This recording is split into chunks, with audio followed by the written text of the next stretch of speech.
Tov, Erev Tov, Beshem Hashem, Naseh Venatzliach, Be'ezrat Hashem. Nous sommes aujourd'hui, Amen Amen, le mardi Rosh Chodesh, Aleph du mois de Mar qui se lève, Mar Cheshvan, pardon, qui porte bien son nom. Mar veut dire amer. On commence ce mois avec beaucoup d'amertume, beaucoup de victimes dans le peuple d'Israël, beaucoup de blessés. Midat Hadin, la rigueur est difficile avec nous. Mais c'est pas un cours sur l'actualité, quoique j'ai tellement de choses à dire sur ce sujet. Mais bon, qui vivra verra. Un peu plus fort le micro si c'est possible. Yatik Ouijik. Le micro il enregistre ce que je dis pour le site. Mais j'essaierai de parler un peu plus fort. Ouais, vous êtes du troisième âge, c'est ça? C'est bien ce qui me semblait. Vous savez qu'il y a des appareils avec volume sur le côté, mais personne ne les voit. Tov, Be'ezrat Hashem, pour la grande réussite de Steve Ankawa, Jacques Serror Ayakar, David Shmuel de New York, Be'ezrat Hashem, Christophe Cellier, Raphaël Gandous Ayakar, qu'on embrasse très très fort, et tous ceux qui nous soutiennent, Refoua Shtema, pour tout le mal d'Israël, Bichlalam, David Ben Yosef, Refoua Shtema de Yosef Ben Kochava, Yitzhak Ben Meir, et bien entendu, tous nos malades, tous ceux qui ont été frappés aujourd'hui avec une extrême violence. Je ne sais pas si vous avez vu les vidéos, mais je pense qu'on ne parle pas d'humains. Quand on voit les vidéos, on voit des animaux. D'être capable de faire des actes dignes des films d'épouvante les plus violents. Alors, pendant qu'on parle à la Knesset, on tue nos frères, nos sœurs, nos enfants. J'espère qu'un jour Israël apprendra à arrêter de parler et d'agir. Je pense. Enfin bon. Est-ce que ça vient de Dieu tout ça? Oui. Oui ou non? C'est le sujet de ce soir. Est-ce que tout vient d'Hachem ou pas? Alors, c'est de votre faute? Non, nous on n'a rien fait, mais c'est de votre faute alors. Alors pour vous dire que c'est notre faute, alors c'est de la vôtre, si vous voulez. Donc vous êtes sainte, et nous on a fauté, et donc c'est à cause de nous qu'il y a eu tout ça. Sympa, vous êtes virés. Manienne, j'ai décidé avec l'aide d'Hachem de parler de ce shiur, parce que j'estime que Akadosh Baruch Hu, je trouve qu'il a vachement bon dos. Ça veut dire que dès qu'il y a des trucs, je ne sais pas comment vous expliquer les choses, mais dès qu'il y a des problèmes, on s'en réfère toujours derrière ce masque de bon ben de toute façon c'est Dieu. La question est, qui a dit que c'est Dieu? Est-ce que tout est vraiment Mina Shamaim? Je vous dis la vérité, en observant les textes, c'est très ambigu. Mais pourquoi vous voyez, moi, ce soir, moi, vous, les rabbinim, moi, nous, on dit ça parce que peut-être qu'on sait de quoi est-ce qu'on parle. Moi, je dis pas ça à tout le monde. Moi, quand je dis à quelqu'un de ne pas se marier avec telle personne et qu'il le fait, qu'il vient me voir en me disant c'est une catastrophe, je lui dis c'est bien fait pour toi, je t'avais dit de pas le faire. On est bien d'accord? Il me dit mais c'est Mina Shamaim, et je lui dis moi sur ta route, c'était pas Mina Shamaim. Donc, il faudrait peut-être arrêter de faire le supermarché de quand ça nous arrange et quand ça nous arrange pas. D'où le cours de ce soir. On va peut-être commencer à l'occasion. Vous voyez ce que je veux dire ou pas? Alors, je reprends ma phrase avant que vous n'interveniez pour la deuxième fois ce soir. Non, bien au contraire. Non, mais intervenez, mais sans me viser. Et donc, très intéressé d'essayer d'analyser, selon non pas ce que vous pensez ou ce que je pense, qu'est-ce que pense la Chassidoute, qu'est-ce que pense la Gemara, qu'est-ce que pense les Midrashim, qu'est-ce que pense l'histoire de notre peuple. Est-ce que Bémet, tout est fatalité? Est-ce que, bien entendu, vous avez bien compris qu'il s'agit ici d'un sujet qu'on va développer et qui frôle, je dirais même que c'est un sujet qui est synonyme du libre arbitre, parce qu'en fin de compte, est-ce que oui ou non on a un libre arbitre? Alors, première question, est-ce qu'on a un libre arbitre ou pas? J'ai pas entendu. Donc vous pensez donc on a un libre arbitre. Et qu'est-ce que ça veut dire avoir un libre arbitre? Le choix. Donc on a un choix. On est bien d'accord. D'ailleurs, ce qui fait la différence entre un animal et un homme, c'est le libre arbitre. La force de la parole, qui me dit Ankelos. Nefesh et mal est là. Donc on a un libre arbitre. Donc si on a un libre arbitre, on a le choix d'aller ou à droite ou à gauche. Et si je décide d'aller à gauche, pourtant le verset nous dit Akol min hashamayim. Tout vient des cieux. Mais est-ce que ça finit comme ça? C'est quoi la suite du verset? Chutz. Chutz, ça veut dire quoi? Hormis. Donc, dans le verset qui nous dit que tout vient des cieux, ce même verset nous dit sauf, à part, hormis, peu importe. Ça veut dire que si ce même verset vient nous dire que tout vient du ciel, sauf, c'est qu'il y a des choses qui sont, oui ou non, dépendant que de nous. Et qu'est-ce qui n'est pas dépendant du ciel? La crainte d'Hachem. C'est ce que dit la Gemara à propos de la naissance d'un homme où tout est décidé à l'avance pour lui. Tout, sauf une chose. D'où ce verset d'ailleurs. Quand une personne vient au monde par rapport à son Gilgul, sa réincarnation, et j'insiste, la réincarnation existe. Celui qui n'y croit pas, pour moi, il est Kofer Batora. Même s'il y a des grands d'Israël qui disent qu'il n'y a pas de réincarnation, je reste sur mes positions. C'est anti-Torah de penser une chose pareille. Anti-Torah. Même si on s'appelle Rabbi Saadia Gaon Zecher Tzadik Kadosh Ivracha, de dire que la réincarnation n'existe pas, c'est anti-Torah. Et il contredit tous les grands de la Torah, y compris Rabbi Nachman de Breslev lui-même, qui a demandé d'ailleurs dans l'écouté Moran, il dit que l'homme il doit prier dans l'écouté de Philote, combien un homme se doit de prier à Hachem de ne pas être réincarné. C'est le plus grand, c'est le Hari Akadosh, Hara Gilgulim, le Ben Ishra, il y a tous les livres, à part lui. Par rapport à sa réincarnation, on va décider de plusieurs caractéristiques données pour qu'il réussisse sa vie ou pas. S'il sera beau ou s'il ne le sera pas. S'il sera tunisien ou pas. S'il sera riche ou pas. S'il sera en bonne santé ou pas. Sauf une chose. Aval tzadik au racha, zelo bocharim. Ça, on ne choisit pas s'il sera tzadik ou s'il sera racha. C'est pour ça qu'une âme, avant de descendre dans ce monde, on vient lui montrer sa place dans les 7 paliers du Gan Eden. Il a sa place dans les 7 paliers du Gan Eden. On lui voilà ta place. Ouh, et là, ouh, et là, ouh, et là, ouh, et là-haut. Il dit ouais, jusqu'en haut. Ensuite, on le descend dans les 7 paliers du Guéhinam. Et on lui dit, regarde ce qui est marqué sur la chaise, là-bas, tu as ton nom. Donc tu as ton nom dans 14 endroits précis. Tu peux aller jusqu'au 7e palier du Gan Eden, ou alors descendre jusqu'au 7e palier du Guéhinam. Ça, c'est pas Dieu qui décide, c'est toi. Va t'asseoir où tu veux, les deux sont créés pour toi. Donc c'est quand même un petit peu curieux de voir et d'analyser qu'il faudrait peut-être arrêter constamment de penser que Akadosh Baruch Hu est responsable de tout ce qui nous arrive. Peut-être qu'aussi on le provoque. Il arrive des fois dans des couples qui sont ensemble que la personne, pour une question de principe, se met en colère. Et puis elle décide de se séparer. Voit son ami, puis il la raisonne. Non, moi, de toute façon, moi. Il n'y a plus que le reflet de sa propre personne. L'orgueil mène à la poubelle, vous le savez, avec le temps. On s'en rend compte très vite. Puis, résultat des courses, la personne, une fois qu'elle est seule, elle dit, de toute façon, ça c'était Mina Shamaïm. Non, pas Mina Shamaïm, c'est ta bêtise humaine, orgueilleuse, qui t'a mené à faire une grosse gourde. Benigman Rassipo. Je ne parle pas de certains cas où Bémet, on n'avait pas le choix. Remettons les choses dans leur contexte. C'est-à-dire, parce que si tu dis que c'est Mina Shamaïm, que tu en es arrivé à te séparer de ton ami, c'est aussi Mina Shamaïm que ton ami t'a été envoyé pour te dire non, reste avec. Mais ton choix a voulu ce qui en est ressorti. Et pourtant, la Gemara dans Masechet Choulin, qu'on verra d'ailleurs tout à l'heure, nous dit un homme, on reviendra d'ailleurs sur ce sujet parce qu'il est très profond, un homme ne lève pas le petit doigt dans ce monde si des cieux, on n'a pas l'omachrizim alav, ça veut dire si on n'a pas donné l'ordre, l'ange reçoit l'ordre que cet homme puisse lever le petit doigt, si ce n'est pas décidé des cieux. Ça fait tout tomber cette histoire. Alors, c'est de Dieu, c'est pas de Dieu, c'est nous, c'est pas nous. Chutz mirat shamayim. Voilà. On vient de finir le titre. On commence le cours.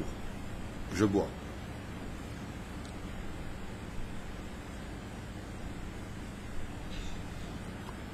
Akadosh Baruch Hu ishtabach shemo la'ad. a créé un monde logique, avec la pesanteur. Si je prends mon stylo, que je le lâche, il ne va pas monter, il va descendre et s'exploser au sol. Si je le positionne mal, de façon volontaire, je vais le casser. La bille va se casser, il n'écrira plus. Si je ne me lève pas le matin, je risque pas d'être au travail ou à la synagogue, pensant que dans mes rêves, je peux me transporter. Sauf en cas d'exception, comme le Baal Shem Tov. La vie est faite de telle façon à ce qu'il y ait un code naturel qui veuille que, quand on rentre dans un mur, on se fasse mal, ça fasse des hématomes, et qu'on peut se casser le bras parce que X ou Y raison. Si on ne respecte pas cette base élémentaire de la création du monde, qu'on appelle le rationnel, vous pouvez être certain que les gens passeront leur vie à se casser la figure. Quelqu'un m'a écrit cette semaine, voilà dans quoi je travaille plutôt honnête. Est-ce que vous me conseillez de rester dans mon travail, oui ou non, monsieur le rabbin, mec de Paris? J'ai répondu à ce monsieur, est-ce que vous avez autre chose? Réponse, N-O-N. Non. Je lui ai répondu, tant que vous n'avez rien, vous ne quittez pas votre travail. Oui, mais j'ai la Emouna. Je lui ai répondu, c'est ça la Emouna. C'est ce que moi je viens de dire, c'est pas ce que toi tu viens de dire. Oui, mais mon patron me casse les pieds. Je lui ai dit, c'est pour ça que tu es l'ouvrier. Il faut bien qu'il y en ait un qui casse les pieds à l'autre, parce que le jour où les ouvriers casseront les pieds au patron, c'est que c'est plus des patrons. Les gens n'arrivent pas à comprendre comment placer leur Emouna. Je ne parle pas de celui qui est prêt. Vous le voyez, quelqu'un qui travaille. Il laisse tomber le monde du travail où il aurait une masquerade de 7000 shekels pour devenir avrer à 2000 shekels. Il va s'en sortir. Il y aura des miracles. Mais il touchera quand même 2000 shekels et il y aura un trou. Et donc on sera beaucoup plus vigilant vis-à-vis de la lumière, des machines à mettre en route. Il y a un système naturel dans lequel on se doit de faire attention. À un tel point que le Talmud dans Masechet Shabbat nous a dit Mi shemechin me erev Shabbat yochal be Shabbat. Ve'im lo echanta me erev Shabbat, wa'elu klum. Celui qui prépare son Shabbat, il mange pendant Shabbat. Mais tu prépares pas ton Shabbat, eh ben tu mangeras rien pendant Shabbat. Parce que la Emouna, telle que Hachem veut que l'on vive notre histoire, est basée sur le domaine du rationnel, comme l'explique le Shulchan Aruch. Qu'est-ce qu'on appelle un Baal Emouna? Qui est celui qui a de la Emouna? Celui pour qui 2 et 2 égale 4. C'est pas marqué comme ça. Shulchan Aruch, c'est marqué, qu'est-ce qu'on appelle un Baal Emouna? Celui qui ne compte pas sur le miracle. Ça, c'est le Shulchan Aruch. Ça veut dire que nous vivons dans un monde où si le médecin il te dit, écoute, mets de la pommade parce que tu vas avoir de l'eczéma, ben mets de la pommade. Ne dis pas, Seigneur, je ne mettrai pas de la pommade. À moins que tu t'appelles Rabbi Nachman. Quand tu seras lui, tu n'iras pas chez le médecin. Quand tu seras lui. Mais pour l'instant, on est loin d'être lui, donc tu vas chez le médecin. Et ce que te dit le médecin, tu le mets en pratique. Lama, parce que c'est ce que veut Hachem. Le Shulchan Aruch nous apprend qu'on n'a pas le droit de vivre dans une ville s'il n'y a pas de médecin là-bas. Parce que sinon, tu démontrerais que tu es devenu fou. Perush Hadavar, le Shulchan Aruch nous dit Asur l'ismoch al nes. Tu n'as pas le droit de compter sur un miracle. Même si tout est miracle à travers les actions que le médecin va mettre en pratique. Baruch Hashem. Alors je vous ai préparé comme ça, tout en dînant avec mon épouse ce soir, que Dieu la bénisse, quelques petites phrases comme ça que je me suis permis de noter à propos de certains versets qu'on connaît tous, mais qu'on n'a peut-être pas bien analysés. Dans Masechet Brachot a dit, par exemple, ou Masechet Ta'anit, Rabbi Akiva nous dit dans Masechet Brachot, Kol da Avid Rachamana letav Avid. Rabbi Akiva avait l'habitude de dire, Kol de Avid, tout ce que fait Hachem, Rachamana c'est Dieu, letav Avid, c'est pour le bien qu'il le fait. Mais ça voudrait dire quoi? Si tu as besoin de me dire que tout ce que fait Hachem, c'est pour qu'on ressorte du bien, ça veut dire qu'automatiquement, c'est parti peut-être d'une base qui n'était pas bonne, la tienne. Et cette phrase de Rabbi Akiva d'une profondeur qui demanderait des heures d'explication. Tout ce que fait Hachem, c'est le bien qu'il fait. Ben non. Non, quand on vient de voir une voiture défoncer des gens qui atteignent dans une station de bus tranquillement et qui sort avec une hache et qui les finit au niveau du cou jusqu'à séparer les membres. Ouais, on ne peut pas dire que c'est bien. Azmazé, les taves avides. Les taves avides, ça veut dire le bon a été fait. Est-ce que c'est nous? Est-ce que c'est Dieu? Est-ce que c'est celui qui est l'arabe lui-même? Est-ce qu'il n'est que le bâton de l'histoire? Donc s'il est bâton, c'est qu'il est tenu. Qui est réellement le responsable? La Gemara dans Masechet Sota, Bedaf Memtet Amoudbet, nous dit qu'à la fin des temps, on sera descendu à un tel niveau d'abruti qu'on sera comme le chien, qui ne se regardait que le bâton qui frappe sans comprendre que quelqu'un le tient. Est-ce que ce qui est arrivé, c'est Mina Shamaim? La réponse est, vous l'avez dit tout à l'heure d'ailleurs, c'est à cause de nos fautes, ce que vous avez dit. Donc, si ce que nous sommes en train de vivre comme événement, sont des événements qui sont Mina Shamaim, c'est-à-dire décidés des cieux, où est donc la part de notre responsabilité?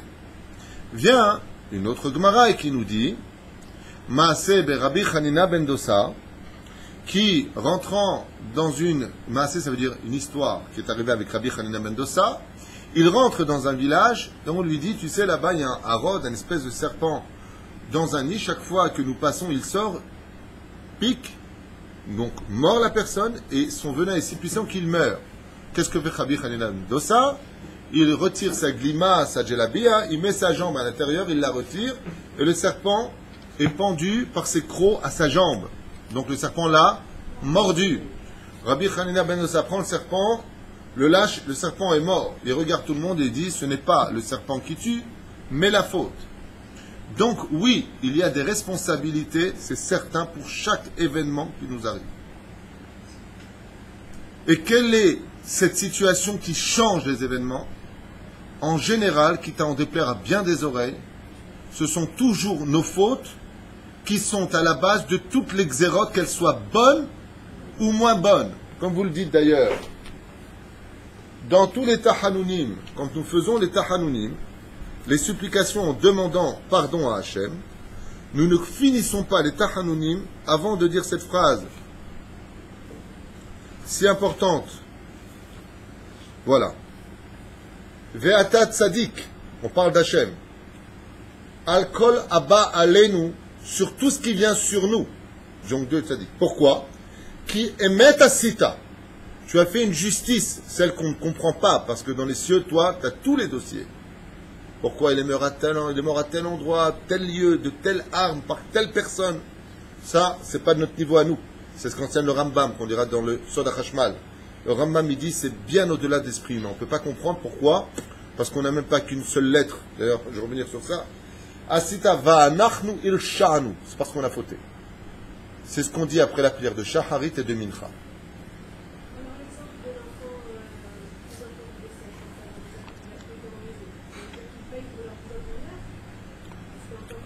Vous demanderez à Dieu cette question. Oui, moi je vous réponds parce que je suis blata. Ouais. Selon mes études à moi, ouais. Maintenant, la Gemara dit En mita tabanim et la be'ashmata horim. Les enfants ne meurent que par la faute des parents. Alors quoi, les parents maintenant, ils sont responsables de la mort de leurs enfants? La Gemara elle dit que oui. Pourquoi? C'est ce que dit la Torah. Maintenant, est-ce que chaque enfant qui est mort, c'est la faute du père? Ça, il n'y a que Dieu qui peut répondre. Les généralités, Dieu nous les a données. Les détails de chacun de nous, je pense qu'il n'y a que lui qui les connaît. Comme dit souvent mon Rav, je n'ai pas internet avec Hachem. Lui écrire un mail, j'en sais rien. Peut-être que oui, peut-être que non. La généralité veut que oui. Le détail, le prat, peut-être que non. Je n'en sais rien. C'est vrai. Mais par contre, ce qui est certain, c'est que si je devais par exemple être un petit peu chutzpan, allez. Il y a un couple spirituel dont j'ai parlé hier pendant mon shiur sur le Sod HaChashmal qui s'appelle Samech Mem. Donc je prononçais son nom une seule fois, ne le prononcez pas, c'est l'ange du mal, le prince des forces négatives, qui s'appelle donc Samaël. Et il y a sa femme, spirituelle bien sûr dans les cieux, on parle que de choses qui sont abstraites, qui s'appelle Lilith, Elialité. D'accord? Si je prends la gematria du mot Mechablim, ça fait gematria Samech Mem. Et si je prends Mechabelet, celle qui a poignardé le Khayal, ça fait Gamatria 480, Elialité. Donc si je rentre maintenant dans la Kabbale, à savoir quel est le problème, je dirais que ce qui nous arrive vient d'un manque de sniout, parce que Elialité, la reine de démons qui veut dénuder les femmes et les faire sortir comme des prostituées dans nos rues, c'est-à-dire jupe super courte, se montrer, patati patata, ça c'est quand c'est le Zohar, pas David Tuitou, si vous n'êtes pas content, ben, allez chez Rabbi Shimon Bar Yochai vous plaindre. Et de l'autre côté, c'est le Satan, tout ce qui touche aux fautes de la Shonara, de ne pas faire Shabbat, de ne pas ceci, cela. Alors tu vas dire ça à quelqu'un qui n'est pas très religieux, même des rabbins religieux aujourd'hui, mais n'importe quoi. On est même dans une génération, il faut se méfier de choisir bien ses rabbins. Parce que la Torah, c'est ce qu'elle dit. Si il ne s'accorde pas avec ce que je dis, alors je ne sais pas ce qu'ils disent, qui est Anachnu Shanou, quoi. Je ne sais pas ce que tu racontes avec tes lèvres. Comme dit souvent Rabbi Nachman de Breslev, dans son Likutei Moharan, Rahamanan Itzlan, que Dieu nous aide, que Dieu nous protège. Fais attention de la faute. Ne déçois pas Hachem. Il y a des dettes. Alors, c'est comme disait d'ailleurs Manitou, d'autre côté, il faut arrêter de chercher tout le temps les fautes. Il y a tellement de sroutes en Israël. Je le pense. Hein. Je suis le premier à le dire, grâce à Dieu. J'en ai fait un cours d'ailleurs cette semaine, qui ne sont pas sur le site parce que Adam, que Dieu le bénisse, se réétablit. Mais qu'est-ce qu'on veut chez le peuple d'Israël? Qu'est-ce qu'on veut chez notre peuple? On est tellement en train de galérer dans tellement de domaines, on se démène, on se bat. Qu'est-ce qu'on peut demander de plus? Aval B'Siata d'Ishmaïa, si tu veux, la Géoula est proche, comme vous le savez. Donc Rabbi Akiva, lui, il nous dit Kol David Rachamana, l'État Vavid. C'est bien.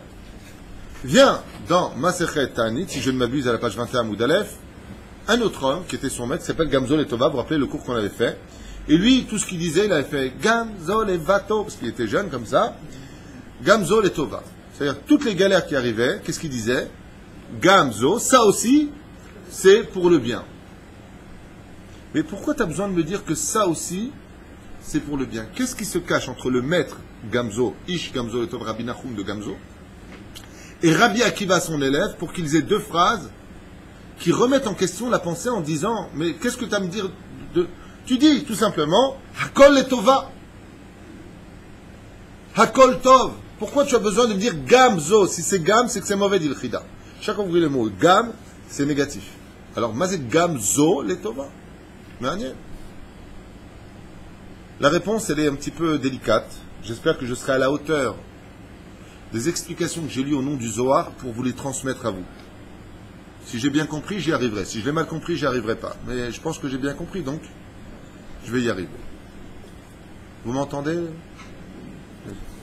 Non, parce que comme vous ne réagissez pas du tout, je me demandais peut-être que tout le monde entendait ou pas. Dans les livres d'Evarim, Akadosh Baruch Hu nous dit j'ai donné le bien, j'ai donné le mal. J'ai créé la vie, j'ai créé la mort. Ou bacharta bachaim. Ça finit comme ça. Et tu choisiras la vie. Donc dans la Torah, livre de Devarim, je crois que c'est au chapitre Lamed, si je ne m'abuse, là-bas on nous dit noir sur blanc que l'homme a le choix. Et que ce choix-là est dans ses mains à lui. Alors comment ça se traduit de façon concrète? C'est entre ses mains, c'est entre nos mains, je ne peux pas lever le petit doigt si Dieu il n'a pas décidé. Alors je ne comprends plus rien dans ton histoire. Alors je vous réponds de façon très claire. En réalité, vous choisissez souvent ce que vous voulez faire de votre vie, et tout ce que vous voulez faire de votre vie est choisi par Dieu. Voilà, on a fini le cours, on peut se casser. C'était vachement clair. Vous avez compris ce que je viens de dire? Selon tous les textes de la Torah, si je fais maintenant une compile, allez, fais-moi un résumé. Eh ben, en fin de compte, tu choisis toutes tes galères, tes bonheurs, et tout ce que tu as choisi, ça vient de Dieu. Ça, c'est la chassidoute la plus profonde d'ailleurs de Rabbi Nachman de Breslev, sachez-le. Rabbi Nachman dit, même dans la faute, il y a des plans divins. Ça demande beaucoup de réflexion, ce qu'il dit. Dans ce cas-là, c'est pas nous qui sommes les fautifs. Alors, je vais expliquer clairement ce que ça veut dire. Imaginez que vous, en tant que maman, vous ayez préparé dans les deux chambres à coucher, dans celle de votre enfant, une super belle surprise, avec tous ses copains qui l'attendent, des super beaux cadeaux. Mais attention, chut, faut rien dire. Personne ne fait de bruit. Et de l'autre côté, il y a non seulement absolument rien, mais vous avez mis des meubles très, très, très épais, ce qui rendra la pièce on ne peut plus étroite. Et en tant que mère, pour votre enfant, vous allez tout simplement voir s'il a confiance en vous. Et vous allez proposer à votre enfant 2 options. Mais en réalité, une seule option. Les 2 options sont le choix d'avoir une chambre à droite ou à gauche. Une, avec tous ses copains qui l'attendent, la teuf, que d'être mon chef Israël, bien sûr, hein, Kachar et Madrid. Et de l'autre côté, s'il rentre là-bas, c'est une rassera, il y a des meubles, c'est étroit, il n'y a pas d'air, la fenêtre elle est haute, elle est fermée, là il se fait. Et vous dites à votre enfant, va dans ta chambre. Et lui dit non, je ne veux pas y aller. Sinon, je te conseille d'aller dans ta chambre. Et lui dit à sa mère, tu me saoules, je fais ce que je veux. Alors, je vais dans l'autre chambre. Au moment où il va dans l'autre chambre, la porte se ferme derrière lui, et il commence à... Il dit, maman, ouvre-moi la porte. Il dit, pourquoi tu es rentré là-bas? Là-bas, j'ai mis des meubles. Et l'enfant vit dans l'étroitesse. Est-ce qu'il vit dans l'étroitesse parce que c'était prévu par sa mère que s'il rentre là-bas, il vive dans l'étroitesse? Oui, c'était préparé. Mais s'il était rentré de lui-même à côté, est-ce que les amis, est-ce que c'est lui qui les a choisis, les jouets, c'est lui qui les a choisis? La musique qui démarra, c'est lui qui l'a choisi? Non. Tout ça, c'est sa mère. Que tu ailles dans le bien ou que tu ailles dans le mal, que tu veuilles faire ce que tu as envie de faire, dans les 2 cas de figure, les 2 chemins sont déjà prédestinés par le Créateur du monde. Mais on t'a jamais dit d'aller à droite ou à gauche. Ça, c'est toi qui l'as choisi. Chaque chemin que tu as pris, si je devais de façon... Tu vas aller à la yeshiva, tu as déjà ton rave qui t'attend depuis Maaseh Bereshit, ta Chavruta, les gens que tu devais rencontrer, ton nouvel ami était là-bas. Tu as décidé d'aller en boîte de nuit, tu as aussi une mauvaise copine qui t'attend là-bas, tu as un mec qui était là depuis Maaseh Bereshit à t'attendre, à te dire exactement les mots qu'il faudra pour te rendre on ne peut plus fragile, comme du style, t'es né à quel âge, t'habites loin de chez toi, t'es trop belle, mais t'étais où pendant toutes ces années, ces trucs qui rendent teubés les meufs, comme on dit. Le résultat des courses, cet homme-là, quand tu sors de boîte, tu dis, mais attends, ça c'est pas Mina Shamaïm, attends, mais j'ai rencontré, tu connais pas Jean-Marc? Oui, mais t'as raison. Et Dieu, il t'a demandé de t'embrasser avec lui, d'aller avec lui, de faire des avérotes avec lui. Ça, tu le mets sur Dieu? Ah, c'est pas Mina Shamaïm? C'est comme la blague, le mec qui va au côté, il rencontre une arabe syrienne. Il dit, c'est pas Mina Shamaïm, ça.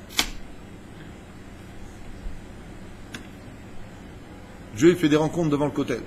Non, non, non. Ça dépend de l'état d'esprit dans lequel tu fais les choses. Ça dépend comment tu y allais. Le mec, il a pris la voiture pendant Shabbat, un taxi arabe pour aller au Kotel. Shabbat.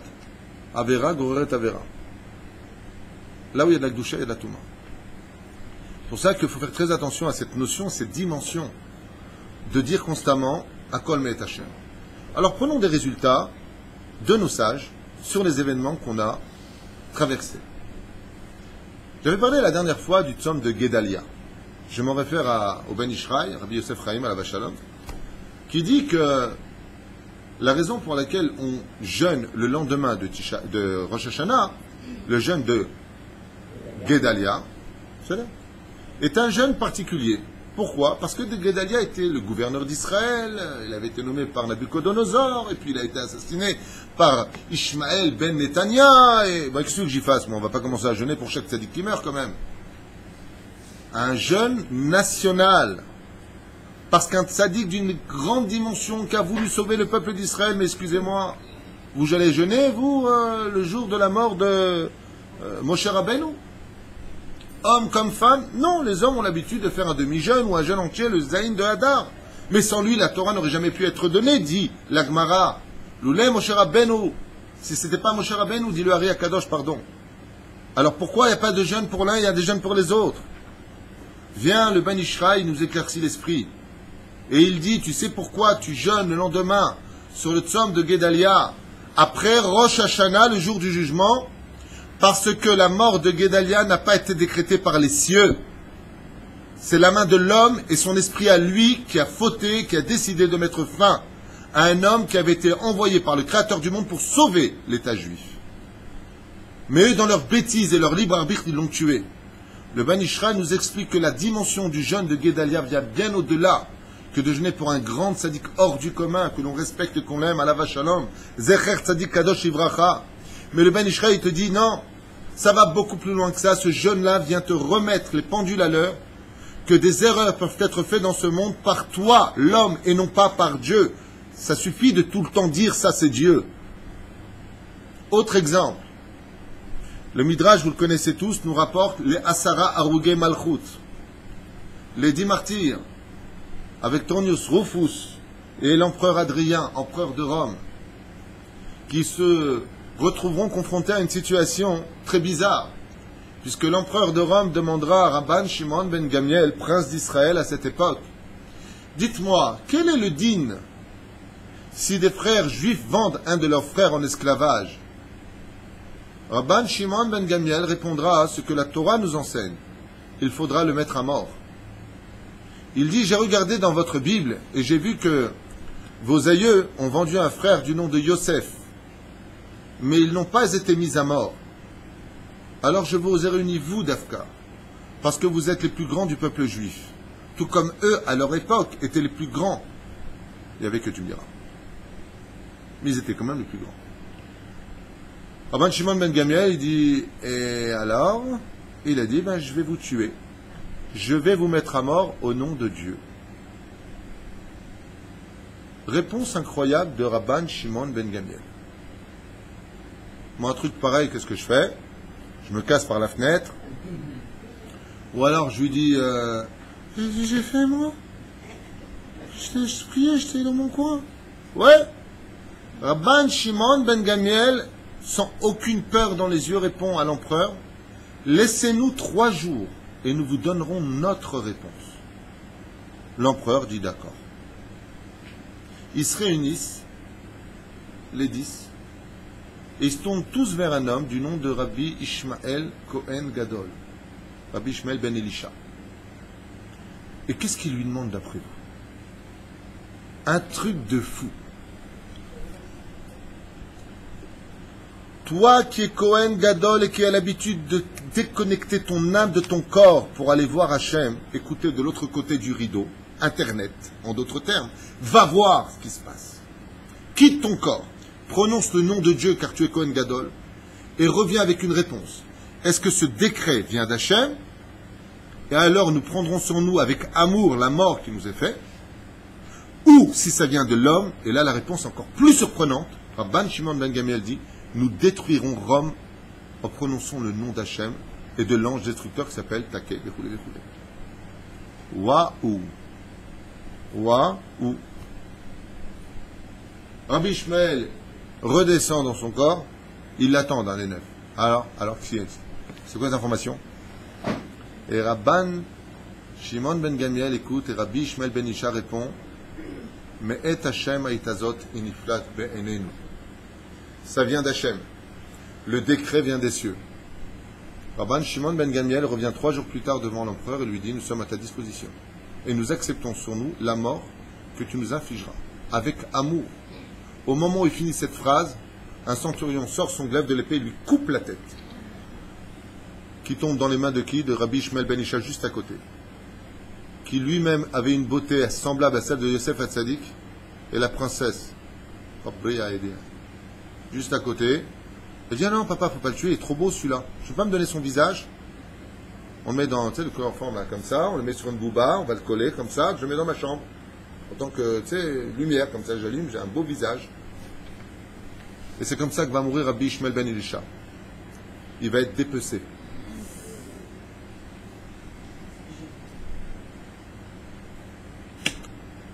La Gemara vient nous, les Chachamim, pardon, pas la Gemara. Le Midrash vient nous apprendre quelque chose de terrible. Attends 3 jours. On va voir si ce que tu viens de décréter, c'est Dieu ou toi. Si c'est toi, vous êtes tous morts. Si c'est Dieu, on accepte. Qu'est-ce que viennent nous enseigner maintenant les Chachamim? Est-ce que tout est Mina Shamaïm? Non. Non, non. Il y a la bêtise humaine qui est derrière aussi chaque action. Seulement, on ne sait pas. Comment on peut savoir entre nous si ce qui est décrété est de Dieu ou alors des hommes? La réponse, on l'a donnée dans le premier verset de notre cours. Hakol mina shamayim. Chutz mi irat shamayim. Cela vient nous enseigner, mesdames et messieurs, pour ceux qui nous écoutent, même les enfants, ce qui paraît, il y a plein d'enfants qui regardent mes cours. Ils me prennent pour Casimir, j'ai le physique en ce moment. Ah, écoutez, c'est les fêtes. Hein. Un juif au régime, c'est qu'il n'est pas religieux. Comment vous voulez qu'il s'en sorte? Si c'est pas les fêtes, c'est une bar mitzvah, c'est un mariage, c'est une brit mila. Et à chaque fois, c'est oudat mitzvah. Rav Tutou, je vous ai préparé un truc tunisien fricassé. On ne peut pas refuser, c'est honteux. En plus, moi, je vois les âmes dans la bouffe qui me disent libère-moi, libère-moi. C'est très dur.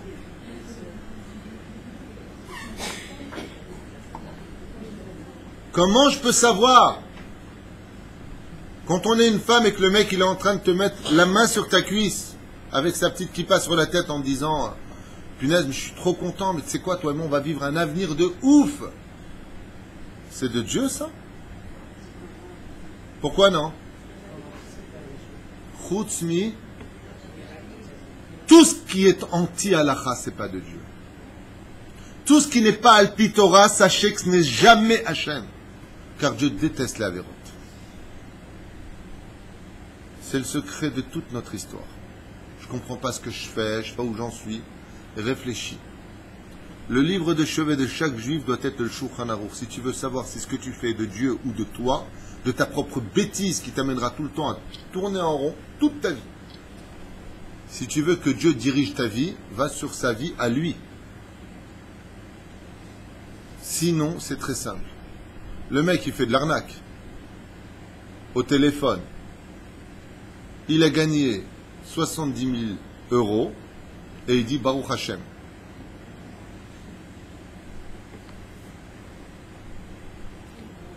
Ça s'appelle Baruch Satan.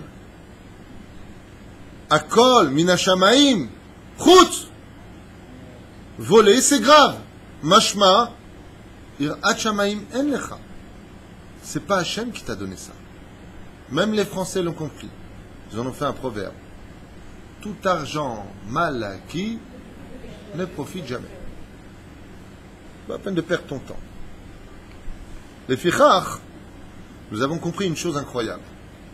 D'un côté, il y a des versets qui nous prouvent dans l'histoire, il y en a plein d'autres, hein, j'en ai noté pas mal, je ne vais pas vous faire perdre de temps avec ça, juste pour prendre l'idée de la réflexion de nos sages. Est-ce que ça c'est Mina Shamaï? Est-ce que c'est ce que veut Dieu ou est-ce que c'est ce que veut l'homme? C'est là. Ce que veut Dieu, Dieu nous l'a dit. Ne sois pas homosexuel dans la Torah. Ne découvre pas la nudité de ta mère. La mère, elle ne sort pas de sa noix. Comment vous voulez que le petit ne voit pas la nudité de sa mère quand ils vont les deux ensemble à la plage ou à la piscine? C'est Mina Shamaï? C'est pas Mina Shamaï. C'est ta bêtise à toi. Ça, c'est pas Mina Shamaï. Pardon? Peu importe, c'est pour cela que les enfants meurent à cause de la faute des parents. Donc tu ne fais que confirmer ce que nous venons de dire. C'est pas de moi ce que je viens de dire, ne vous fâchez pas, c'est de la Gemara. Vezé Peroucha Inyan. Comment ça se passe entre le monde de la Bechira, le choix, le libre arbitre, et les plans divins? Le Zohar HaKadosh, ainsi que la Gemara dans Masechet Sanhedrin à la page Tzadi Amud Aleph en bas nous dit, prix du prophète, Kol Israël yesh lahem helek laolam haba ve'elu she'en lahem helek laolam haba. Tout Israël a part au monde futur, mais voici ceux qui n'ont pas part au monde futur. Une phrase est à retenir malgré tout. Est-ce qu'un père qui sera à sa table pourrait être heureux s'il manque un seul de ses fils à table? À la fin des temps, il y aura une énorme séouda qui est prévue pour la fin des temps. Et cette séouda sera la séouda du Léviathan, cette espèce de grosse baleine énorme. Pourquoi Dieu a pris du poisson? Parce qu'il en a ras-le-bol des histoires de cacheroute. Il va prendre Khalak, Marfoud, Rubin, Atara. Laissez-moi tranquille, les mecs, il y a du poisson. C'est bon? Ouais. Donc, il a un. Il n'y a pas d'Ashgaha, on est tranquille. Quoique le Léviathan n'est pas caché, mais c'est encore un autre sujet. Je ne voulais pas le réveiller. Aval, il prendra ce poisson, et il y aura une grande séouda où le roi David se lèvera et dira Kos Yeshuot Esa. Kos Yeshuot Esa, ou Sham Hashem Ekra. Voilà. Le Hari Akadosh nous dit, le créateur du monde a ses plans. Ces plans se trouvent aussi bien dans la lumière que dans l'obscurité. Alors écoutez bien, parce que là on rejoint un petit peu la chassidoute de Rabbi Nachman de Breslev. Et c'est très profond. Très très profond. Il arrive des fois que certaines clés de l'histoire se trouvent d'Afka dans l'obscurité plus que dans la lumière. Et on aura besoin, je dois le dire ou pas ce que je vais dire, parce qu'il faut être, c'est pas méchant ce que je dis pour vous, hein, mais il faut être très très intellectuel pour comprendre les mots. Si vous êtes teubé, ça ne va pas le faire.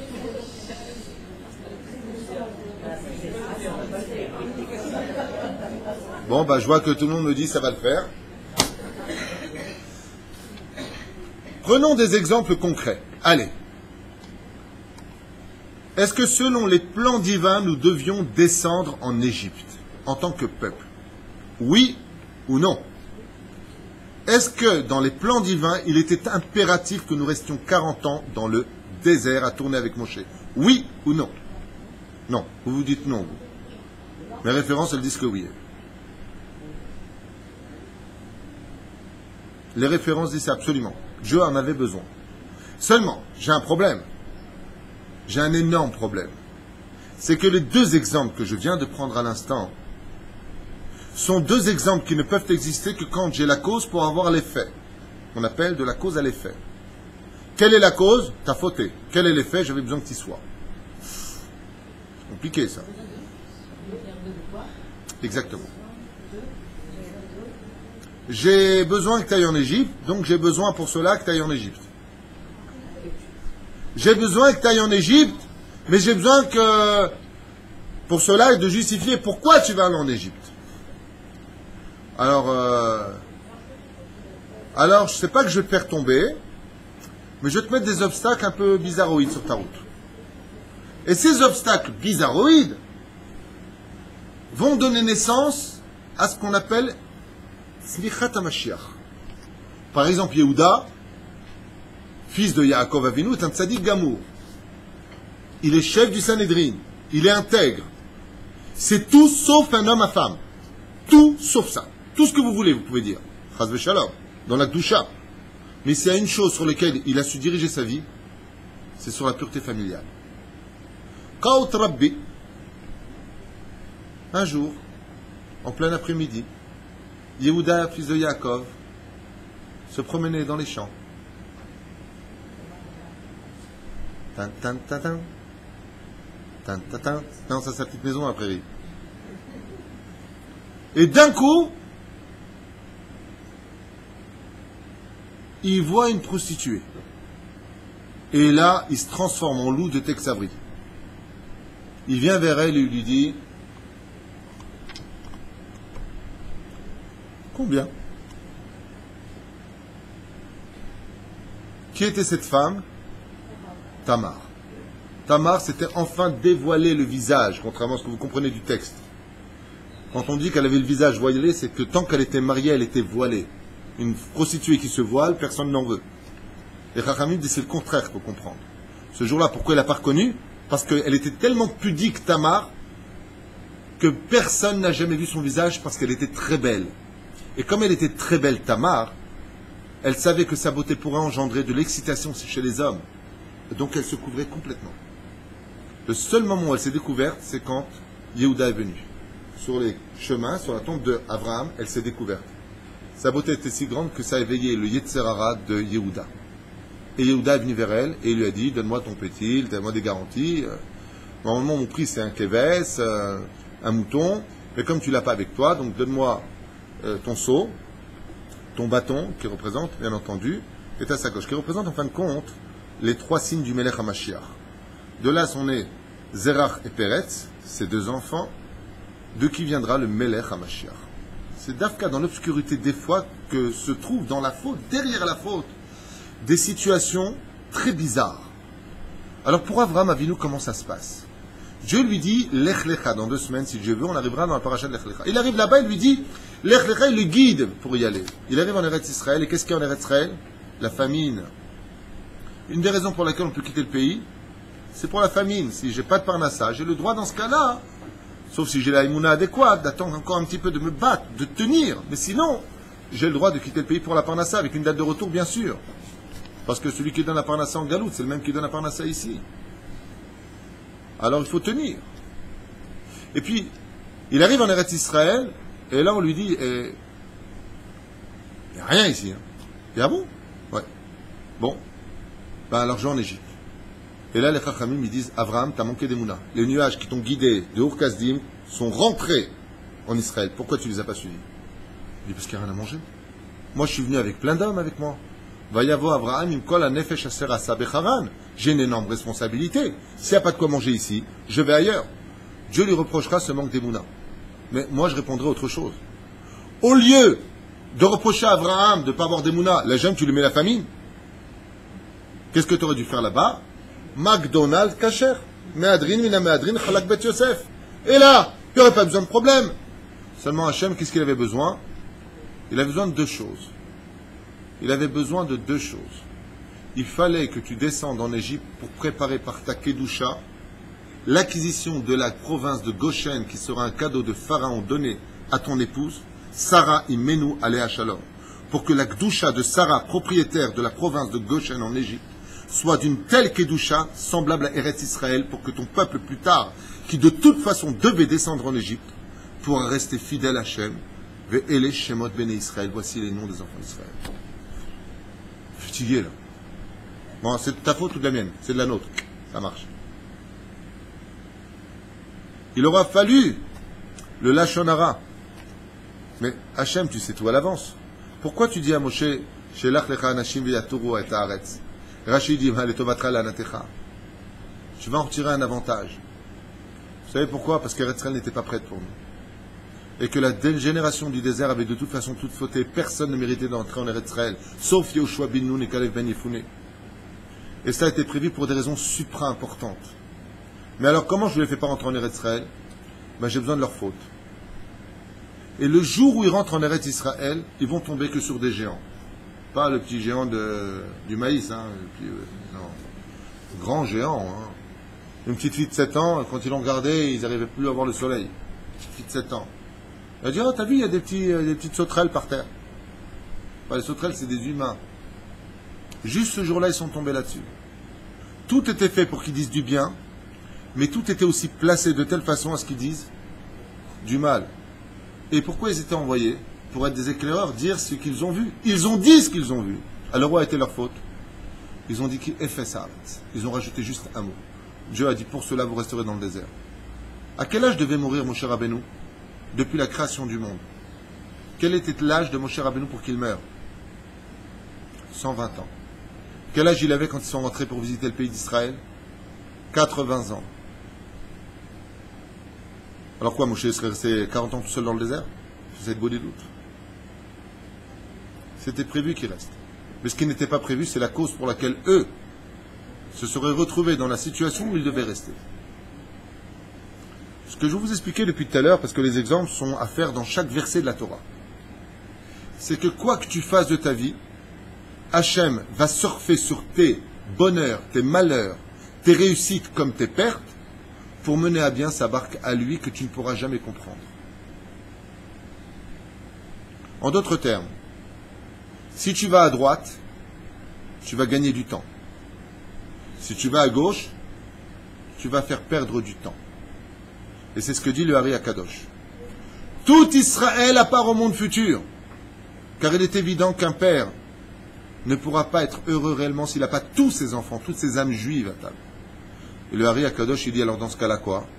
Il dit Nachon, peut-être que le corps, lui, n'aura pas de monde futur, mais l'âme sera réincarnée jusqu'à ce qu'il réussisse.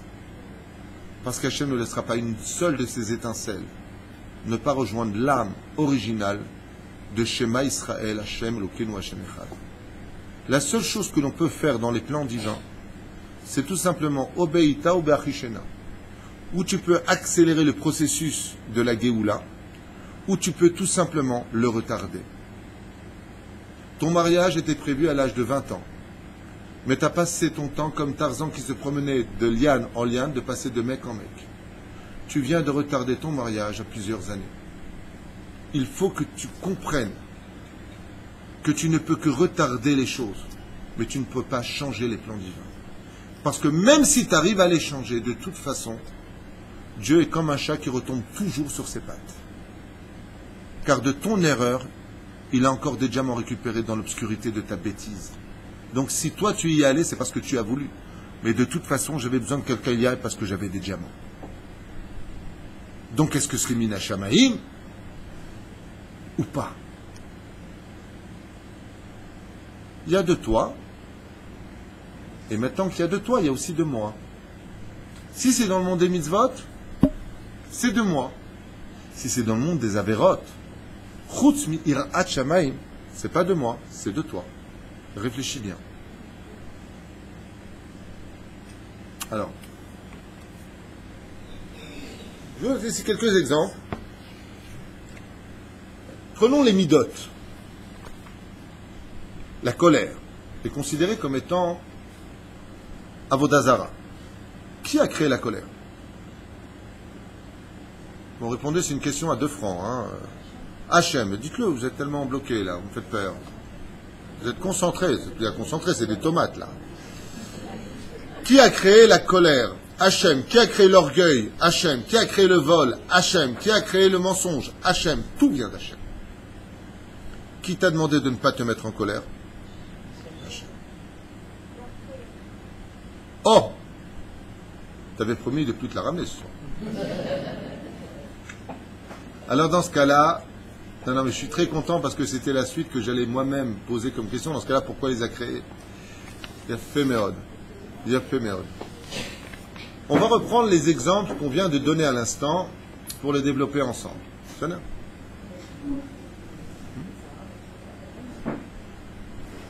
Fred vient de répondre à sa façon en disant Dieu a créé le Yetzer Hara, mais il a créé Torah Tavlin. Le Yetzer Hara, c'est quoi? C'est la colère dans ce cas-là.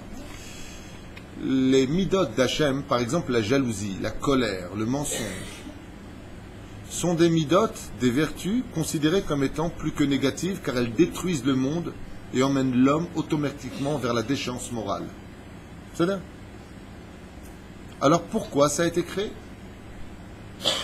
Parce que vous avez remarqué que le venin des serpents les plus venimeux, par exemple en Australie, sont essentiellement composés des plus grands médicaments qui soignent le plus de gens au monde. C'est pour ça que le symbole d'une pharmacie, c'est un serpent qui tourne au coupe d'une verre à boire.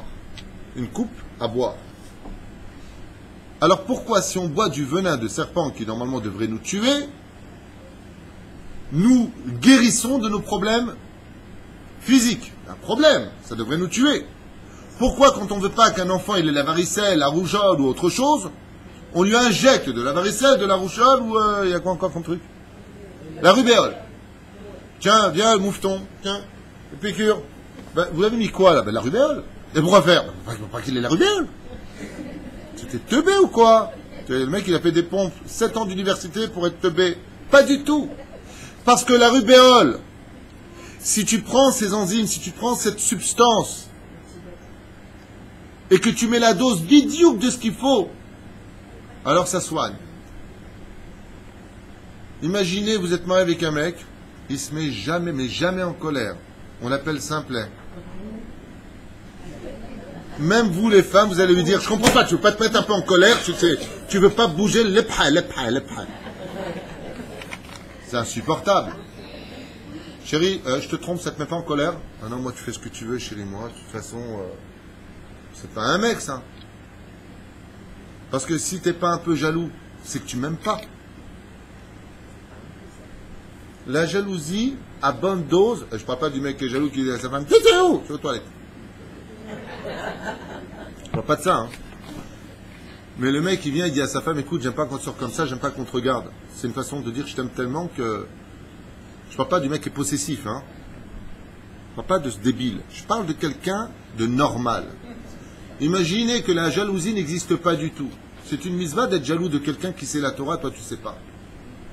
Comme quelqu'un de 50 ans, il est parti étudier, c'était un enfant de 13 ans qui donnait un cours de Gemara. Sorti avec des larmes, il me dit, j'ai jamais été jaloux de ma vie, mais là, qu'est-ce que je suis jaloux? Qu'est-ce que j'ai perdu comme temps? Cette jalousie, elle est bonne. Si la dose de ta jalousie, de ta colère, de ton mensonge, comme le mensonge, prenons un exemple. Ah bon, tu t'es séparé? Mince. Bon, attends, je vais voir ton mari. Mais tu vas où, toi? Moi, je vais m'éclater depuis que je me suis débarrassé de lui. Qu'est-ce que je suis heureuse. Ah. Bon. Et le mari, il est déjà avec une autre. Ah, bah non. Attends, tu veux les remettre ensemble? Écoute, j'ai vu ta femme, c'est pas comment te demander pardon. Elle est malheureuse, elle n'arrive même plus à manger tellement elle a maigri. Pas du tout, elle a maigri pour... Je vais m'éclater. La matam shaker. Il va voir la femme, il dit, oh là, j'ai vu ton mari. Mon Dieu, c'est une épave. Il roule dans une Mercedes depuis qu'il a divorcé. Il est malheureux, il parle que de toi, bien sûr. Qu'est-ce qu'elle me casser les pieds l'autre? Asna matam shaker. Vous savez de qui je parle? À Aaron à Cohen. Comme ça dit le Midrash. Oh, j'ai vu ta femme, elle pleure. Elle était pleurait de joie. Débarrassée. Pourquoi tu mens? Parce que le mensonge, il a son emplacement de vérité si tu sais l'utiliser avec la bonne dose. C'est comme le père il dit à sa fille, tu rentres après 8 heures, je te mets une tannée. La fille elle a 16 ans. Je te massacre de coups. Maintenant le mec, il est de mère tunisienne, de père marocain. Il rentre à la maison et la fille elle est rentrée à 8h30, 20h30. Et il dit à sa mère, à sa femme, dis-moi la petite, quelle heure rentrée? 8h30 et 1 minute. C'est pas une femme intelligente. Baruch Hashem, elle t'a écouté, presque à 8h. Moi c'est presque à 8h. Presque à 8h, fais-moi confiance. Bon ok, ça va. T'as menti, c'est pas presque à 8h, c'est 8h30. Ah ben la jeune, tu vas le dire, tu veux quoi? Qu'il lève la main, que ça fasse des scandales et que la petite elle se sauve. Donc toutes ces midotes créées par Dieu en réalité ont toute leur place dans notre vie, toutes sans exception. À la condition où on est capable de connaître la dose qui nous permettra de rester toujours serein et d'agir toujours les Shem Shamayim. Tout donner, c'est tout perdre. De se mettre en colère avec ses enfants, c'est pas forcément une mauvaise formule. À la condition où tu ne perds pas le contrôle de ta colère. Vous comprenez ce que je veux dire? Le monde créé dans lequel nous sommes, qui n'est géré que par la bonté ou la cruauté, mène automatiquement à la perte. Mais la sévérité, additionnée à la bonté, crée l'équilibre des mochines, et c'est comme ça qu'on éduque ses enfants, son travail, sa vie, sa société. Vous savez? Vous voyez, en Europe, ils ont tout donné aux Arabes. Ils ont tout pris. Tu enlèves les frontières, tu retires les portes, tu n'es plus chez toi. Et on ne peut pas reprocher ça aux Arabes. Je ne suis pas venu l'envahir, c'est eux qui m'appellent. Quand je suis dans l'océan, ils viennent me chercher, punaise. J'arrive à peine à Paris, ils me donnent 1000 euros. Ziva le mec. Pourquoi il ne profiterait pas? J'étais en train de voir cet après-midi la vidéo, plusieurs vidéos qui ont été faites sur les Arabes, qui nous lancent des pierres, nous égorgent, nous rentrent dedans. Et tu vois comment nos soldats, je vais même dire à mes enfants, ça m'insupporte.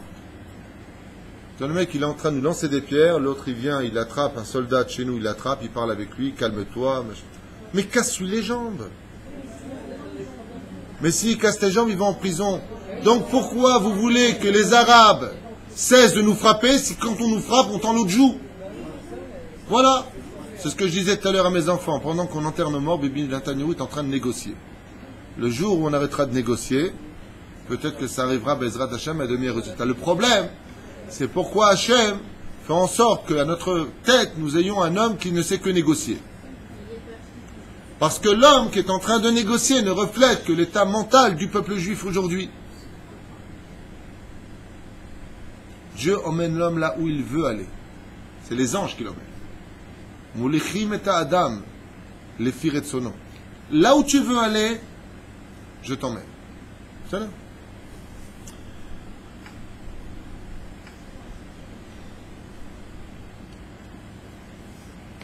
Je vous avais promis d'ouvrir, pour les quelques instants qui nous restent, ce chef-d'œuvre, le Sod HaChashmal. Nous sommes dans le Chelek Revi'i, 4e volume. Et c'est ce que je vous ai dit.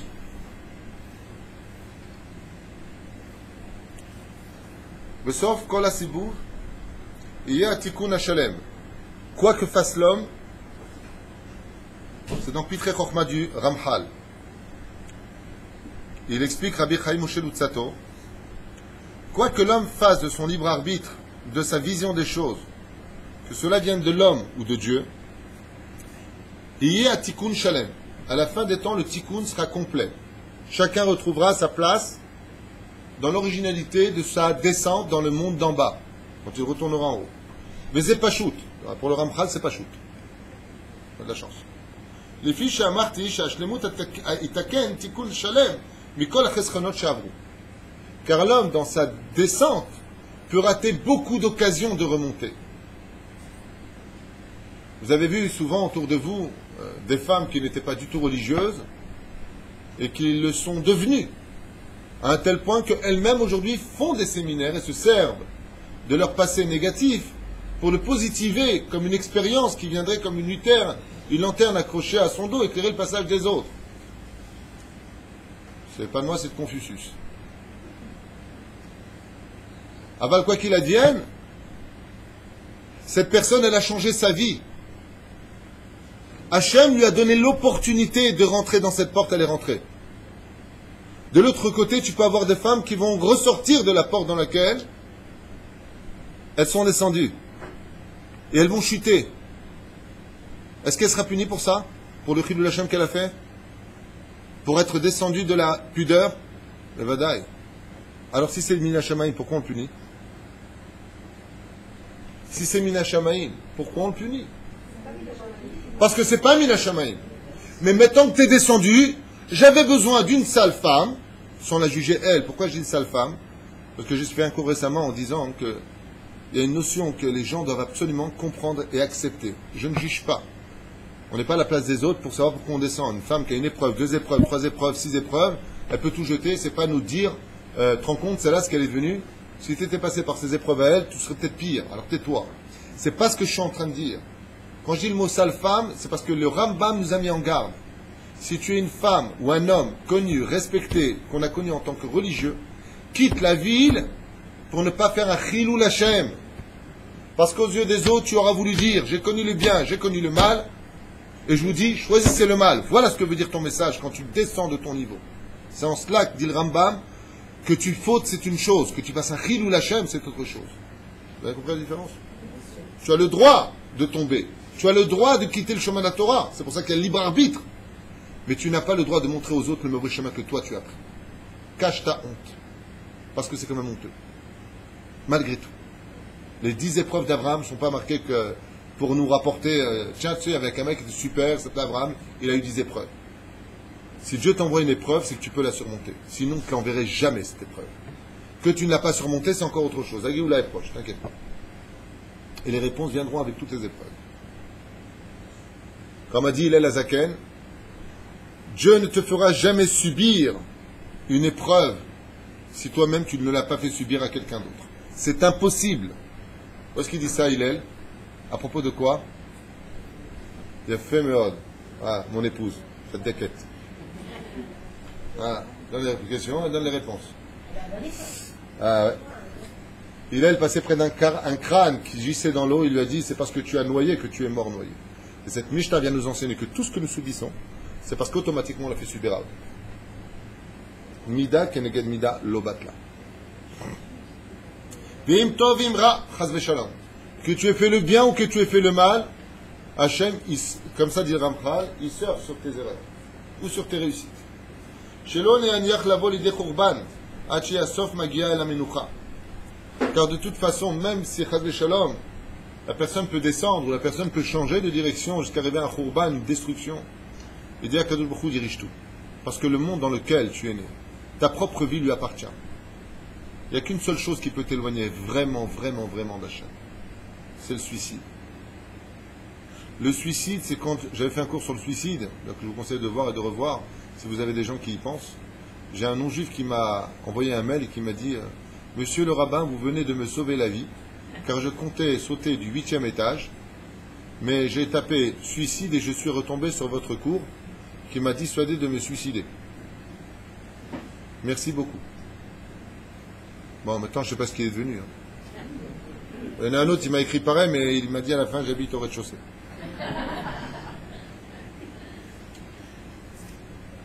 La reine Omer Akadosh Baruch Hu, Hein? Parce que le suicidé, c'est celui qui veut arrêter de jouer son rôle pour lequel il a été créé. Le suicidé, c'est pas de Dieu, c'est de l'homme. Puisque la Torah nous a interdit le suicide. Chutz mirat shamayim.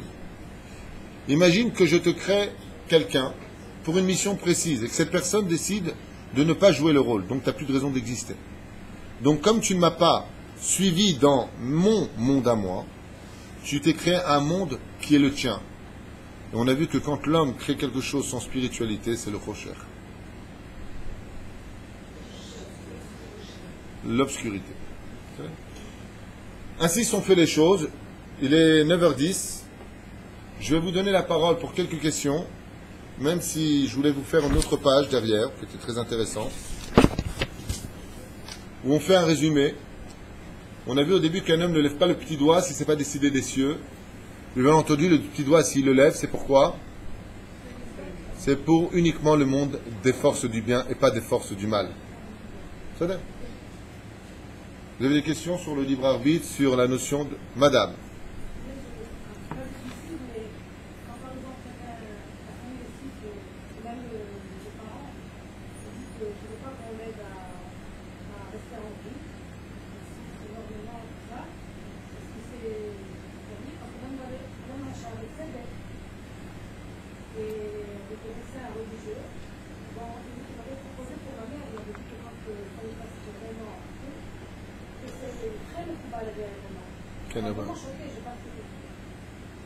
Et depuis votre maman?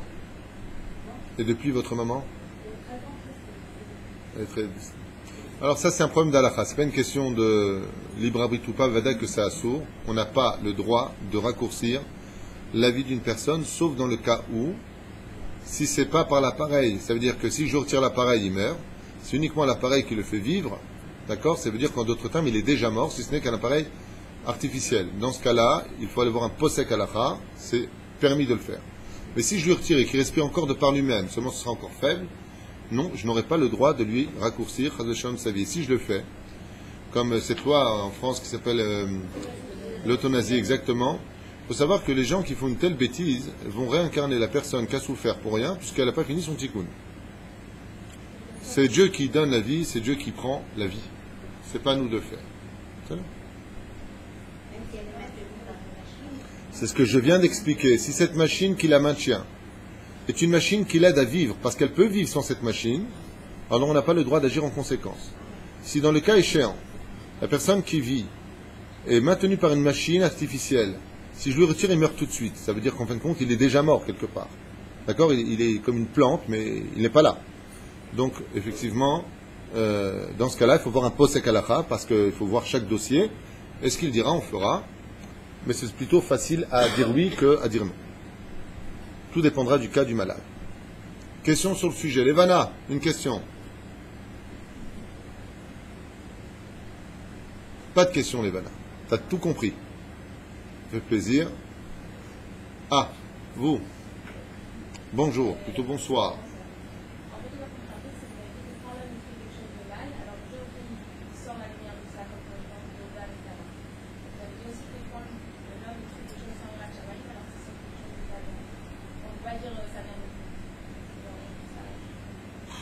Ouais, mais j'ai peur de dire le mot parce que s'il est mal compris, les gens vont s'en servir à mauvaise escience. Dieu a autant besoin de nos mitzvot, et si on fait des averot, on ne va que retarder un peu le programme. Mais des fois, nos averot, je vais te raconter ça de façon très très compliquée.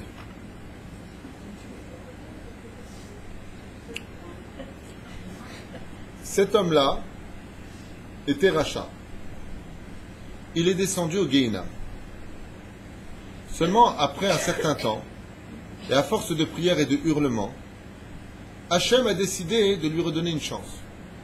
La chance qu'il va lui donner appartient à un monde et à un tikkun précis de 70% de ce qu'il a fauté.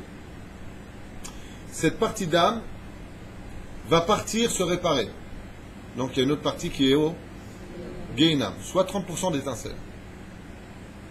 Cet homme-là va réussir sa vie. est-ce qu'il pourrait monter au Gan Eden en laissant ses 30%? Non. Donc il est obligé de redescendre. Et pour redescendre, il faut qu'il le mérite.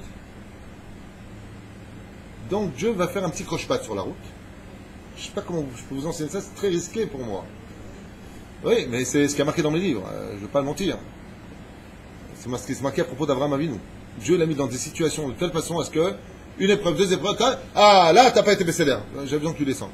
C'est pour ça que Rabbi Nachman, il dit que même si tu es le plus grand des rachats de ce monde, ne te décourage en rien. Car même dans le plus profond de ta clipa et de ton obscurité, il y a Dieu avec toi. Donc tu peux remonter. Parce qu'en réalité, dans l'absolu, là ce que je vais dire, ne l'écoutez pas. Dans l'absolu, chérie, au fin fond de ce que l'esprit humain peut comprendre, même les avérotes, ça fait partie d'un plan de vie. Je l'ai dit, j'ai peur de le dire, voilà, je l'ai dit. Seulement, qui sera le cobaye pour le faire? Tel teubé, je veux la avéra. Allez, viens. T'as l'intelligent, waouh. Moi, je veux pas être le... Parce que si tu fais la vera, tu seras obligé de payer. Donc, le mec qui est parti, il meurt, et Dieu lui dit, tu vas au Gehinam. Combien de temps? Une journée de Gehinam. Et il descend, il souffre, il a mal. Bah oui, t'as fait une avera. Et il récupère son âme. Son âme est complète. Qu'est-ce que le Gehinam? Les portes du Gan Eden. Ce qu'on appelle Parashat Bereshit. Dieu plaça les chérubins avec des épées. Ces épées, disent Zohar Kadosh, c'est les portes du Gehinam. Pour aller au Gan Eden, il faut passer par le Gehinam. Chez Neymar, Gam, qui est l'air Beget, Samlevet, Lo Yarora, Kataïmadi. Donc, résultat des courses. Dans l'absolu, que tu sois tzaddik, que tu sois Benouni, que tu sois Racha, dans les cas de figure actuels, à Kadosh Baruch Hu, de toute façon, il a un peu besoin de tout ça. Et j'aimerais prendre un exemple, et là je sais que je vais me faire disputer par le monde Haredi, et qu'est-ce que j'en ai à faire de ce qu'on pense de moi? D'ailleurs, c'est la force que j'ai, c'est que je m'en fiche de ce qu'on pense de moi, donc je suis un homme libre. Je ne suis pas payé par eux, et je dis ce que j'étudie. Comme ça me fait moi un homme libre. D'être chiloni. Chiloni. Le mec qui se passe la lame sur les... Comment ça s'appelle? Les péotes, ouais, les tempes. Il fait pas Shabbat. Il mange pas kasher dans l'avion. Ce qu'on appelle un raté. Hein? Ou non, parce que dans l'avion, c'est choquant. Quand tu prends l'avion, tu es israélien qui te commande du non-kasher et qui mange à côté de toi, c'est un choc. Moi, ça me choque. D'accord? En plus, ça, t'as la hôtesse qui vient, Goya qui vient servir le vin, un bon vin bien taref, et t'as le mec qui tend la coupe comme ça et te regarde comme ça et te fait... Alors, est-ce qu'on a besoin de lui? Est-ce qu'il a son rôle à jouer dans l'histoire de notre peuple?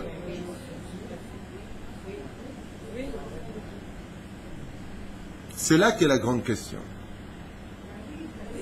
Quand tu vois, quand un immeuble, dans un quartier Haredi, c'est pas du Lachonara du Motsi Shemra, ce que je dis, c'est un état de fait que vous tous pouvez aller voir, c'est connu. Tu as un immeuble tout neuf. Tu le donnes à des gens qui étudient la Torah du matin au soir. Tu viens une semaine plus tard, tu n'as plus de boîte aux lettres, tu as la vitre qui est cassée, tu as des poussettes partout quand tu veux prendre de l'ascenseur, tu ne sais pas comment tu vas faire. Tu as les enfants qui sautent des escaliers. Imagine si le pays avait été construit par le monde religieux. Oh my God! Même Dieu, il a dit non. Dis-moi où est-ce que c'est marqué. Non mais je ne te demande pas de me donner la référence, c'est moi qui vais la donner. Donc pose la question. Moi je l'ai dit. C'est marqué dans ma Masechet Psachim Bedaf Kav Vav Amud Aleph au milieu de la page. Quel est l'endroit le plus saint de toute la Torah, de tout notre judaïsme? Quel est l'endroit, le Kodesh HaKodashim? Je viens de le donner donc en hébreu. Le saint des saints.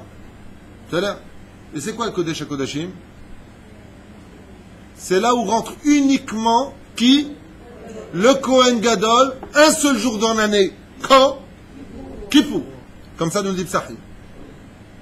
Eh bien, pas du tout.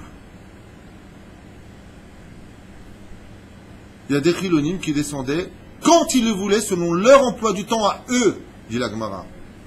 Comment tu viens de dire? À Oumanim. Quand à l'intérieur du Saint des Saints, ça s'effritait un petit peu, les Kohanim appelaient les Oumanim. Et les Oumanim, c'est des artisans, des mecs du métier. Et on leur disait, il y a un problème dans le mur en bas à gauche du Beth Amikdash à l'intérieur. Ben, je peux pas mardi, peut-être lundi. Bon, vous savez quoi? J'ai un mercredi à 10h. Très bien, on vous prépare ça. Et la Gemara dit, il y avait une lucarne sur le toit, avec une cage ascenseur, on les faisait descendre, donc pour pas qu'ils regardent à droite et à gauche, et ils réparaient l'intérieur. Être ilonis, c'est bien? Non. Celui qui passe à l'âme ici, il fait 5 issourim de Horaïta, il va le payer très cher, le pauvre. Ouh, comme ça va brûler pour lui. Mais est-ce qu'on a besoin de lui dans les plans divins? Quel pays magnifique nous a fait Ben Gourion. Des catastrophes. Domaine éducatif, catastrophique. Il n'y a pas pire. Les écoles que nous avons, c'est dramatique. Pourtant, nos universités sont bonnes. Ouais. Ils te libèrent les enfants à 13h. Comment tu veux qu'on bosse? Ah, on est spécial. Et pourtant, le pays marche.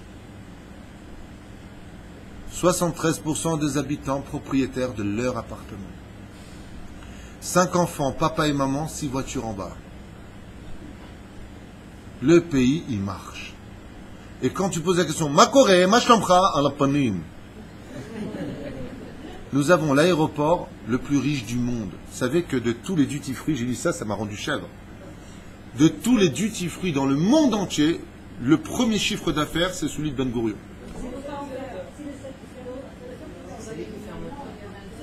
Il ferme jamais. Non mais peu importe, on est 7 millions d'habitants. Face à 350 millions d'habitants aux États-Unis, mais de quoi on parle? Allons, il y a 67 millions d'habitants officieux. En France, tu vas au duty free là-bas, tu as Ali qui est habillé en rouge, tu as Fatima qui a la caisse qui t'attend, et tu as Mohamed qui est en train de mettre les cigarettes à leur place. Et toi tu arrives, et tu regardes comme ça, et il te dit, oui, on vous attendait. D'ailleurs, le duty free en France, quel est le seul qui ferme le plus tard? Vous savez ça? Le duty free en France, celui qui ferme le plus tard, vous savez c'est lequel? Celui où ça part pour Israël. C'est pas une blague. C'est pas une blague. Vous allez à Charles de Gaulle, le duty free, quand il y a les avions pour Israël, d'ailleurs la preuve en est, hein, dès que c'est embarqué, ils appellent l'embarquement, ils ferment. Ils n'ont pas d'horaire, ils attendent. C'est un truc de fou. Aïe, aïe, aïe, aïe, aïe, dans une bête à Knesset, là on vient prier à Kadosh Baruch Hu, il faut un tzibour. On ne dit pas un Kaal, on dit un tzibour. Et tzibour, c'est tzadikim, benonim, vereshaim. Ensemble, on sert tous Hachem. La seule différence entre le tzadik, le benoni et le rachat, c'est que le tzadik, lui, dès qu'il meurt, il va directement kiffer sa race. Le benoni, lui, quand il meurt, il revient faire un petit tour sur terre ou dans le kafakela ou un petit peu de Gehinam s'il veut jouer il va un petit peu se laver. Et le rachat, lui, il perd beaucoup de temps. Il est pris un chemin qui est très long, mais il finira par y arriver. C'est toute la différence. Aval, quoi que nous soyons sur terre. Moi, je prends toujours mon exemple. Mon exemple à moi. Hein. Je vous le raconte, j'ai déjà raconté, mais c'est pas grave. Je me répète. J'ai une hernie. J'ai une hernie.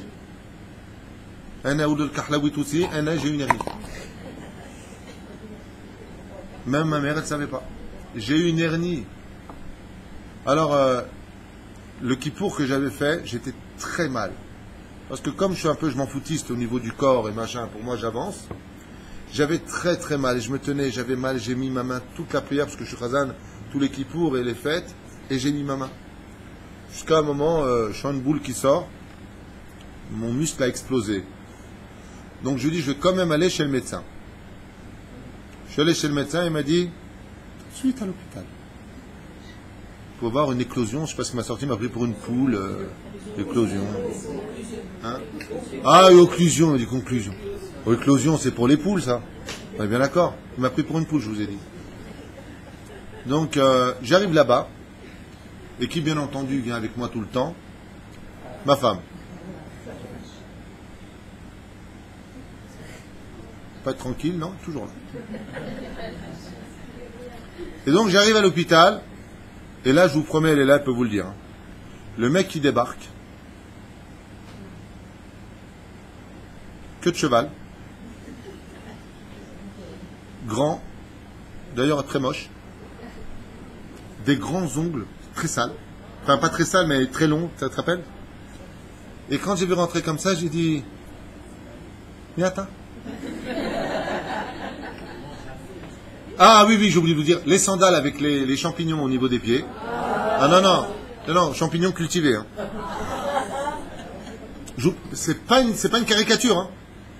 Et quand, en plus, mec, comment il marchait comme ça? Alors il me dit, non, non, non, je suis... Non, non, je suis le Tardémal. C'est le mec qui fait l'anesthésie. Je suis l'anesthésie. Alors je lui dis, Vatati Gabi, tu vas me toucher? Il me dit, Ken, tu t'as fait Netilat? Un jour dans ta vie, un truc comme ça? Il m'a dit, Altidag, Motek. À moi, il m'appelle Motek. Altidag Motek. Quand il m'a dit ça, je voulais descendre me taper avec lui. Maintenant, le pire, c'est pas ça. C'est qu'il y a le chirurgien qui rentre. Tu te rappelles le chirurgien? Non, pire. Le Chiloni des Chiloni de Tel Aviv. Shalom. Yo. Je vais dormir là, c'est dangereux. Ma Corée Motek. Yo. Et qu'est-ce qu'il va me faire, celui-là? Tu te rappelles comment j'ai pas dit au revoir à ma femme, je dis adieu. Maintenant, il me rentre l'aiguille dans ma veine. Jusque-là, j'ai de la veine. Et il me dit, en plus, il me caresse comme ça le chauve. Pas les cheveux parce qu'il n'a pas réussi. Il me caresse la tête et il me dit, t'es sport à Chaloche. Compte jusqu'à 3. Alors, je dis, alors là, tu peux rêver. Hein, pour que je dorme. J'ai jamais réussi à dormir l'après-midi. Et je ne sais pas ce qui s'est passé, je suis parti. Quand je me suis réveillé, j'ai vécu un cauchemar. Au moment où j'ouvre les yeux, je vois les deux têtes des deux mecs là. Comment tu te sens? Et là, j'ai du mal à respirer, je suis très mal. C'est fini? Ils m'ont dit, Ken, il y a Shamen Ehad.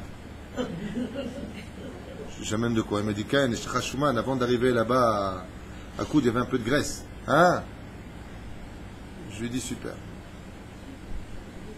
Ma femme était là aussi. Et jusqu'à aujourd'hui, quand je me vois avec la cicatrice tellement bien faite, comme Mani Modelay, combien je les remercie. Frankenstein avec ses longs ongles, avec ses champignons, je sais pas quoi, et l'autre, quel travail de pro ils m'ont fait. Imaginez si j'avais donné ça au grand rabbin de la yeshiva de je sais pas quel truc, et au meilleur élève de Pognovitch. Un il m'endort, et l'autre il m'opère. Mais pour être chirurgien d'un tel niveau, pour faire un travail aussi extraordinaire, Baruch Hashem qu'ils m'ont fait, il a fallu aller à l'université. Il a fallu fréquenter des situations interdites par l'Allah. Mais à la fin, il servira quand même au peuple juif. C'est là où Hachem il surfe sur toutes les erreurs que nous faisons. En rentrant dans la boue, tu t'es mis en grande difficulté, mais j'avais besoin d'un abruti pour sauver mon peuple. Ça ne justifie pas, mais ça veut dire qu'Hachem a fait en sorte que s'il n'avait pas le mérite, il serait où lui? Il serait aux États-Unis en train de soigner les goïms. Et que quelque part Dieu l'a laissé en Israël pour soigner son peuple. Il sauve des vies. Est-ce que ça fait lui maintenant en Chiloni? J'en ne suis pas vraiment sûr. Parce qu'il sauve des vies, et tout celui qui sauve la vie d'un juif est comme si qu'il a sauvé un monde entier. Akarat Hatov. C'est pour cela que je voulais juste finir et te dire que peu importe qui est la personne en face de nous, chacun de nous a l'image d'un puzzle où il y a le soleil, des beaux paysages, et puis des fois il y a des endroits ombragés. Sache que très souvent les endroits ombragés sont par excellence ceux qui donnent toute la splendeur à toute l'image. Mais le seul truc, c'est que Dieu n'a jamais dit qui sera dans l'ombre de l'histoire ou dans la lumière de l'histoire. C'est à nous de choisir qui veut être Korach et qui veut être Moshe. La Torah est appelée au nom de Moshe, mais Korach, il a aussi sa paracha. Kol Tov.